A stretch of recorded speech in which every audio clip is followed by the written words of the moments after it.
Pemirsa, kita beralih ke berita yang terakhir. Menteri HAM Natalius Pigai angkat bicara terkait kebijakan Gubernur Deddy Mulyadi yang mengirimkan siswa bermasalah ke barak militer. Ia mengatakan bahwa kebijakan itu tidak menabrak aturan HAM.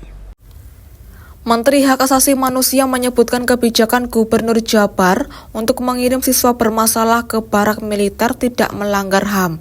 Meski begitu, pihaknya akan turut mengawasi serta memberikan saran terkait kebijakan tersebut. Yang kedua, kita semua harus mendorong, media juga ikut serta, komunitas masyarakat juga ikut serta, civil society ikut serta, pengamat ikut serta supaya kualitasnya lebih bagus. Ya, karena itu menurut saya transparansi di dalam dunia pendidikan itu penting. Itu kan pengaturannya yang sistemnya yang harus transparan dan terbuka kepada publik. Saya kira ini kan milik negara, menggunakan uang rakyat, semuanya bisa dilihat dan bisa dijaga sehingga orang-orang yang dididik itu tidak seperti yang opini-opini negatif yang dikembangkan. Itu yang pertama. Yang kedua, dari Komnas HAM tidak merujuk kepada undang-undang apapun. Kan saya bilang yang tadi, ketika saya bilang corporal punishment, saya close, maka tidak ada rujukan undang-undang HAM yang bertabrakan. Komnas HAM kan bilang civics education. Civics education itu politik itu.